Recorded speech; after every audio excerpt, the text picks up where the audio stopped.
For the third time, P2B has won the ENAP NOIL voting intention poll few days to the presidential election.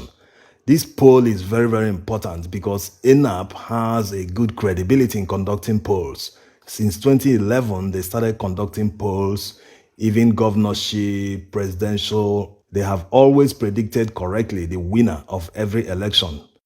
This should be taken seriously. P2B won in September, the one they conducted in September 2022. He polled 21%, Tinubu polled 13%, the same with Atiku. And the one they conducted in December 2022, P2B increased his lead by 2%, polling 23%, Tinubu maintained 13%, and Atiku dropped to 10%. Now to the final poll, P2B maintains the lead with 21%, Tinubu at 13%, and Atiku at 10%, while Kwankwaso is at 3%. In summary, this ENAP NOI poll shows that P2B will come out tops in the Southeast geopolitical zone, also in the South-South. P2B will also come out tops in the North-Central geopolitical zone. He will also come second in the Southwest geopolitical zone after Bola Tinubu. In the Northeastern region, Bola Tinubu and Atiku Abubakar will share votes almost equally, or maybe Atiku will come out tops. And in the Northwest geopolitical zone, which will be a battleground of sorts, Atiku, Bola Tinubu, and Kwankwaso, even to some extent, P2B will share the votes. So it looks very likely that P2B will come out tops in this presidential election. Other things to note in this poll is the refused persons, the people who refuse to say who they will vote for. Not that they won't be voting or that they are undecided. They are decided, but they refuse to answer. You can see that they went up by about 7% from the last poll conducted in December. What might be causing people to refuse to answer? There are many things that can make people not to answer who they will vote for. It might be fear of consequences if they declare who they are voting for, especially if the people are affiliated to the government. You can even say that these people won't be voting for the government candidate or for the party in power, because some of these polls, they are conducted, like, for example, the Bantu page, they used cameras, they filmed the people answering the questions, interviewing them. So people that are affiliated with government, people that even work with government won't be, comfortable saying that on camera. So the refused persons can be said to be people that are not, majority of them might not be people who will be voting for the people in power or people already in power. Other things that can make people to refuse to answer might be threats that are going on. There are many videos that have gone viral of where people are threatening people to vote for a particular candidate or a particular party, So more on that later. So all these might lead to people not wanting to declare who they will vote for openly. They have the candidate they want to vote for in mind. They will do that and answer that question on election day. Will these kind of people tilt the election? No, not at all. They won't tilt the election. It has happened in the past. They will not change the outcome of the election. Now, coming to the undecideds, and if you are still an undecided voter in this election, few days to the election, hang on, continue watching, because there's something that will make you decide someone to vote for.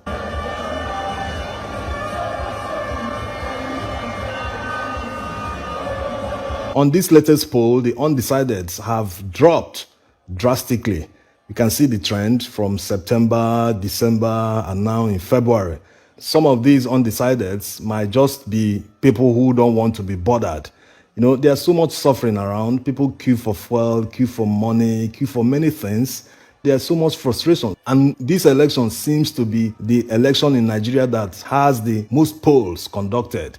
There are many polls that have been conducted, Bantu page, Steers, Next Year, Bloomberg, many of them that have been conducted in this election.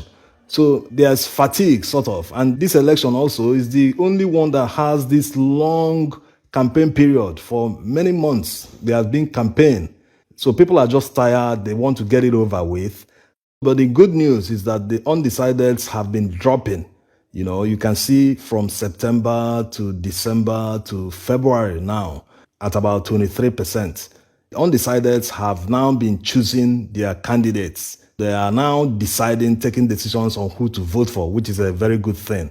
And just like already said, hang on, there is good news that will make you decide the candidate you will vote for.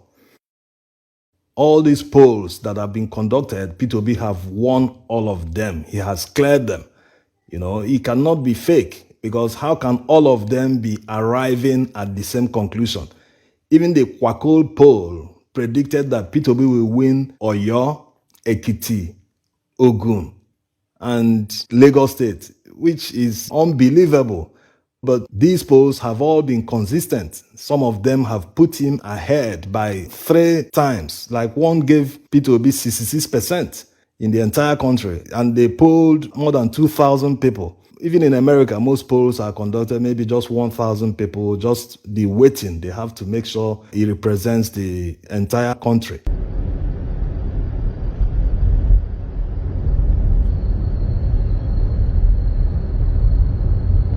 It is not surprising though. All this shows that Peter Obi have put in a lot of hard work. He has shown vigor in this campaign.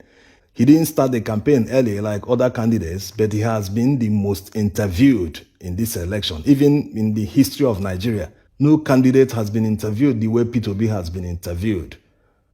During the campaign, Peter Obi took a break when the flooding happened. He visited all the flooded areas and commiserated with them and, made some donations equally. Most other candidates didn't visit. Atiku visited Bayelsa. Tinubu sent his wife, was it Benue or where? After the break, Peter Obi concluded his campaign in 36 states of the country and FCT Abuja. He concluded his campaign ahead of the 2 other major parties. Having concluded his campaign, Peter Obi is now taking the campaign to the markets. He has visited many markets in Nigeria. He visited Alaba International Market, Ladepo, Computer Village Ikeja. He visited Nnewi, many places. He has taken the campaign to the voters, to their doorsteps. These people don't go to rallies. Even if you hold the rallies on Sundays or Saturdays when they are not working, they don't go to rallies, they don't attend. So he has taken that campaign to them to continue soliciting for votes. He is not relying on structure. Like he always says, it is the poor Nigerians, it is the suffering Nigerians that will make up his structure. When politicians talk about structure, know that they are talking about money, they are talking about threats, they are talking about the old order.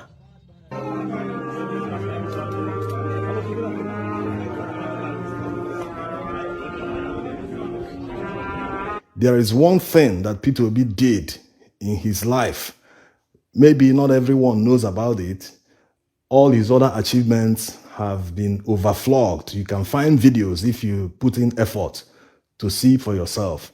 Even this particular one where he was honored in 2014, the video is online. He wasn't contesting for president then. Even Sanwo-Olu, the current governor of Lagos, was in the hall when Peter Obi's achievements were being reeled out. So watch that video to get more.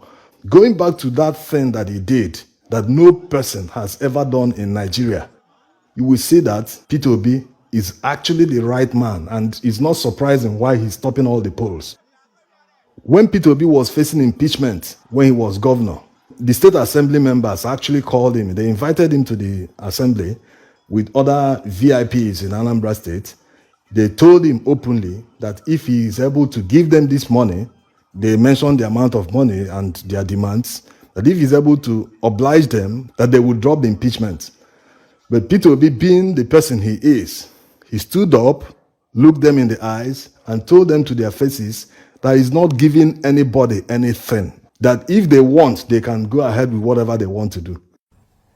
Go and ask the 30 member of House that impeached me. We sat down and they said, if you give us this, we will stop the impeachment in front of everybody.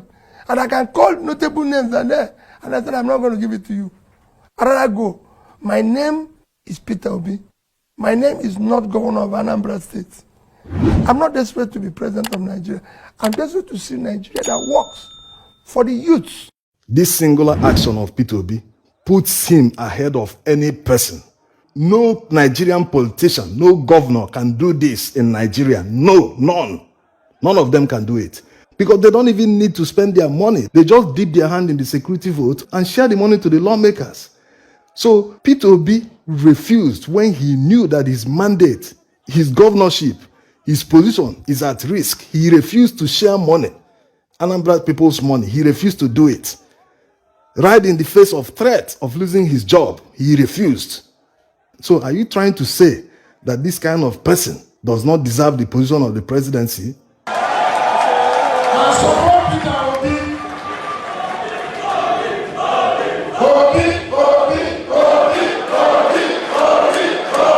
And when they went ahead and impeached him, he still went to court and got back his mandate and came back. The second thing also was when they conducted election when his tenure hasn't finished. No politician will do that. They will say, participate first, then go to court. How can you go to court when you are participating in the same election? He didn't participate. He didn't campaign. They went ahead and wasted the money, wasted taxpayers' money, as if INEC is a contestant. INEC shouldn't be, the way they approach issues. They go to court, as if they are part of the contestants. Eventually, the Supreme Court annulled the election and he continued his tenure. So what we are saying is that no one has the kind of mindset, has the kind of character like Peter Obi in the current Nigeria. No one has it. So make further research so that you can understand. Stop sitting on the fence. Whatever is making you sit on the fence, remove it, because Nigeria needs you.